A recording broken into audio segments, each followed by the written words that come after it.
Hello students, this is CA Karishma Bansal from My Future Academy. अपन लोग आज पोस्टल सर्विसेज रिलेटेड पढ़ने वाले हैं। पोस्टल सर्विसेज, पोस्ट वाली जो सर्विस, पोस्टल डिपार्टमेंट जो आपको सर्विसेज देता है वो आपकी पोस्टल सर्विसेज होती है। Postal services play an important role in the return information and communication. अपन लोगों को जो रिटर्न डॉक्यूमेंट्स होते हैं उसको इधर उधर भिजवाने में जो सबसे इंपॉर्टेंट रोल प्ले करता है वो है पोस्टल सर्विसेज।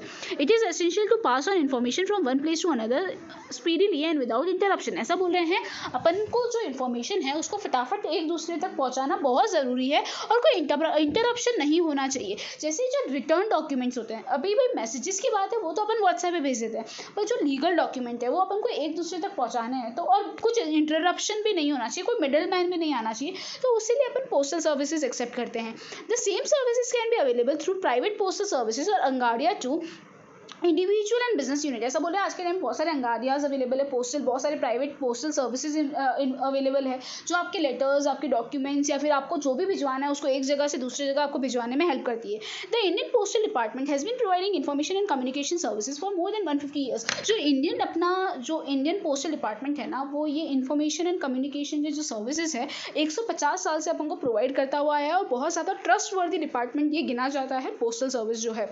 ठीक है, Postal Department is providing services other than just postal, like money order, acceptance of various form of deposit through small saving plan, postal life insurance and rural insurance scheme। ऐसा बोल रहा है postal services सिर्फ इधर उधर सामान भिजवाने में नहीं, उसने और भी बहुत सारी चीज़ें चालू की है। तुम लोगों को पता होगा पोस्ट ऑफिस स्कीम्स होती है जहाँ पे पैसा इन्वेस्ट किया जा सकता है, पैसा सेव किया जा सकता है, वो बहुत ज़्यादा सेफ भी होता है क्योंकि वो गवर्नमेंट ओरिएंटेड होता है। तो ऐसा बोलते हैं उनके और भी बहुत सारी चीज़ें हैं जिस तरह से वो अपने लोगों को बेनिफिट प्रोवाइड करने की ट्राई करते हैं।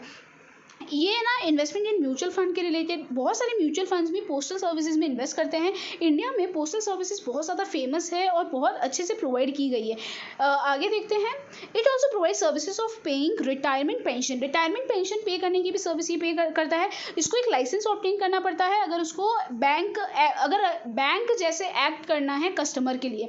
There are more than 1,50,000 post office in India, out of which 20% setup in the rural area. ऐसा बोल रहे हैं पोस्ट ऑफिस 1,50,000 पोस्ट ऑफिस है जिसमें से 90% जो पोस्ट ऑफिस है ना वो रूरल एरिया में एस्टैब्लिश हुए गए। It provides following services. एक पोस्टल जो होता है वो फॉलोइंग ये सारी सर्विसेज अपन को क्या करता है, प्रोवाइड करता है। चलिए रीड करते हैं स्टार्टिंग से।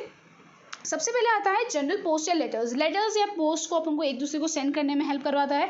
Registered post, postal department provide services of registered post. Such post is delivered by postal department from which the charges are more than general postal account. It is sender of the post requires a proof in the form of signature of the receiver, some extra charges will have to be paid. Registered post में क्या होता है ना, यहाँ पे आप लोगों का पूरा वेरीफाई करके सामने वाले का साइन करके पूरा पोस्ट वॉस्ट लिया जाता है। जनरल में तो क्या होता है, लेटर को ऐसे पोस्ट कर दिया जाता है, वो लेटर लेके आ जाते हैं जो आपको नीचे बिल्डिंग में मिलते हैं ना, जिसमें साइन वाइन करने की जरूरत नहीं पड़ती, वो जनरल पोस्ट है। रजिस्टर्ड पोस्ट में आप लोगों को आपको पूरी सिक्योरिटी मिलती है, सामने वाले को साइन करके लेटर दिया जाता है, तो उसको अपन बोलते हैं registered post.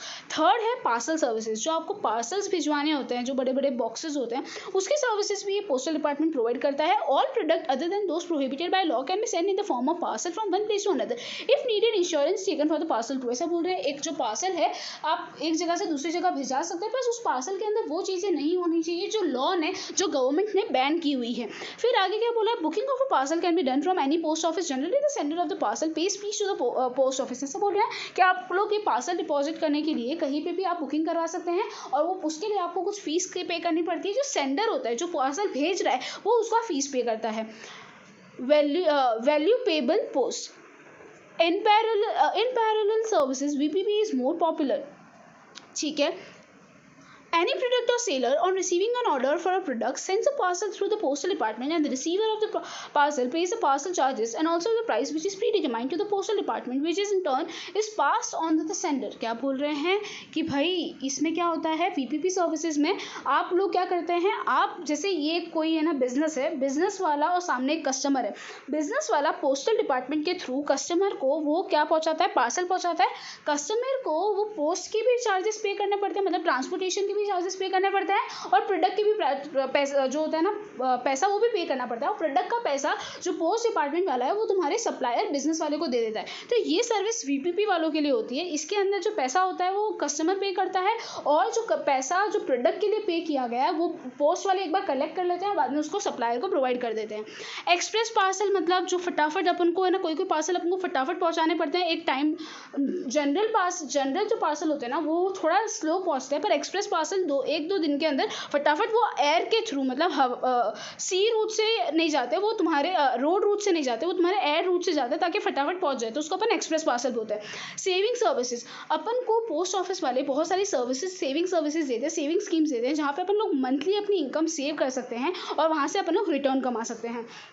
Recurring deposits, according to the scheme, the amount holder has to pay the amount on decided or before the predetermined date to the post office. At the end of the 5 years, when the account matures, the entire principal amount along with the interest will be received by the account holder. After 5 years, if required, the duration of the recurring deposit account can be extended for another 5 years. ऐसा बोला recurring deposit account मतलब आपको हर एक particular date पे आपको post office वाले को कुछ पैसा देते रहना है और वो पैसा कलेक्ट होता जाएगा। 5 साल खत्म होने के बाद वो पैसा आप लोगों को विद इंटरेस्ट वापस मिल जाएगा। अगर आप चाहे तो वो 5 साल खत्म होने के बाद 5 साल और एक्सटेंड करवा सकते हैं, मतलब 5 साल आप पैसा और इन्वेस्ट कर सकते हैं, इसीलिए इसको बोलते हैं रिकरिंग, जो वापस रिकर हो सकता है ऐसा अकाउंट। आगे आते हैं term deposit. Term deposit is like fixed deposit scheme available in post office. As per scheme, accounts can be opened for the duration of 1, 2, 3 or 5 years for rupees 200 on its multiple. Interest calculation is done for every 3 months, but the amount of interest is paid on a yearly basis. This account can be transferred from one post office to another. Such an account can be closed anytime before the maturity period. क्या बोल रहे हैं कि term deposit मतलब जो fix deposit जैसा होता है, जो 1 साल 2 साल 3 साल 5 साल के लिए ओपन किया जाता है, इसमें आपको मंथली पेमेंट करने पड़ते हैं जो 200 के इंटरवल मतलब 200 के मल्टीपल में होने चाहिए, 200 400 600 इस मल्टीपल में होने चाहिए। और यहाँ पे जो इंटरेस्ट कैलकुलेशन होता है वो हर 3 महीने में होता है, पर इंटरेस्ट का पेमेंट तो साल भर के बाद ही होता है। और अगर आप चाहे तो ये टर्म डिपॉजिट को एक पोस्ट ऑफिस से दूसरे पोस्ट ऑफिस में ट्रांसफ़र करवा सकते हैं, और आप चाहे तो इसको क्लोज भी करवा सकते हैं। आगे आते हैं नेशनल सेविंग सर्टिफिकेट।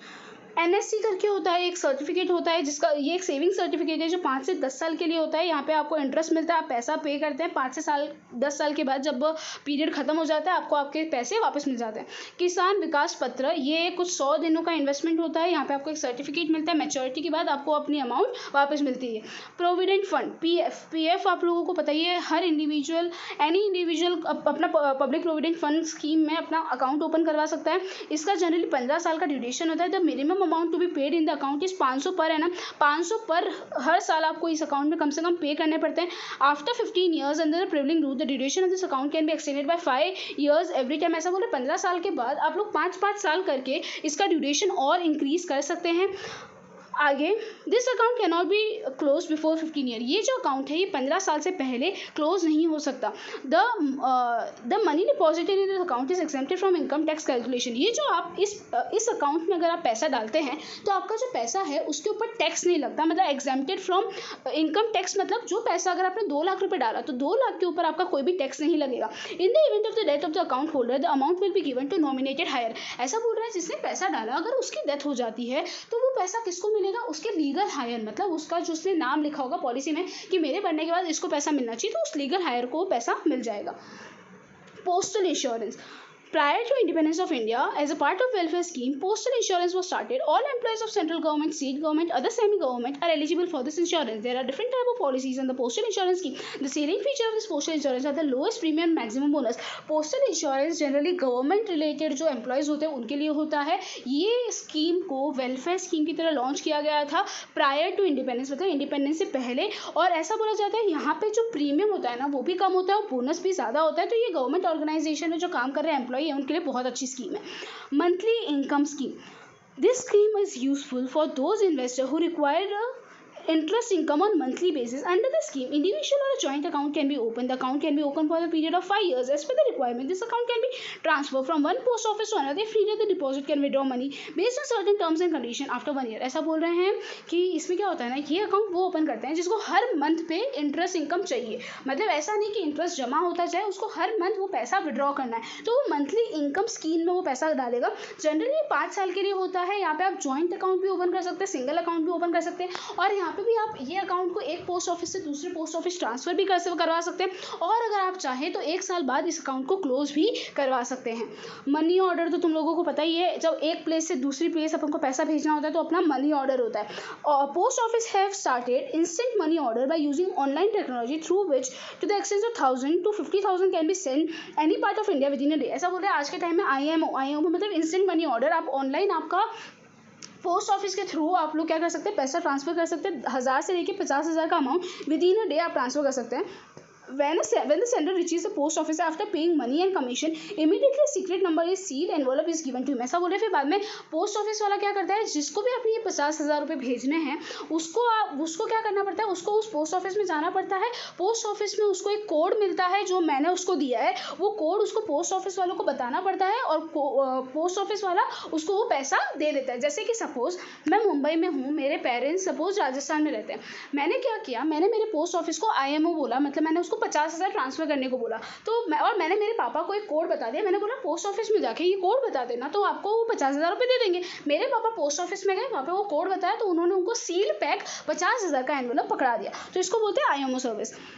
ठीक है स्टूडेंट्स, आगे the sender gives the secret number. Recently the department of post has started e-money order. At present this service is made available in designated post office only. Through EMO money can be receive by the receiver the very next day और to this address. ₹1 to 5,000 can be sent through EMO. The postal department uses web services and computer network to send money. As EMO uses online technology, the sender of the money will have to go to post office personally or visit the website of the post office through his personal computer or mobile phone and fill up the form. The sender should fill up the name, address and PIN code of the receiver. Within 24 hours, money is paid to the receiver at his address. At the time of receiving money, proof of ID should be presented by the receiver along with money. If needed, one message out of predetermined message can be sent to the receiver. ऐसा बोल रहे हैं कि इसमें क्या होता है ना, EMO सर्विस में आप लोगों को पैसा आपके घर पे देके जाते हैं. उसके लिए जो रिसीवर, जो सेंडर है और रिसीवर है, उन लोगों को अपनी इन्फॉर्मेशन एक ऑनलाइन फॉर्म भरना पड़ता है जहाँ पे उसको पैसा भिजवाना है या रिसीव करना है. उसके बाद वो पैसा उनको मिल जाता है. जब पैसा वहाँ पे आता है घर पे, तो आपको एक ID प्रूफ बताना पड़ता है. वो ID प्रूफ दिखाने के बाद आपको आपका पैसा मिल जाता है. अदर रिलेटेड सर्विसेज, और भी बहुत सारी सर्विसेज प्रोवाइड की जाती है, जैसे traveller cheque related, debit card, credit card, draft, mutual fund investment related, banking services. अलग अलग टाइप की सर्विसेज है जो पोस्ट डिपार्टमेंट प्रोवाइड करता है. तो ये पार्ट अपना पोस्टल सर्विसेज का खत्म हुआ. इसमें अपन को ये सारी सर्विसेज प्रोवाइड की जाती है. प्लीज़ इसमें जो ये PPF, MIS, NSC जो शॉर्ट फॉर्म्स है और उसके फुल फॉर्म्स है वो एकदम अच्छे से लर्न कीजिएगा. इसमें से एक ना एक तो आता ही आता है.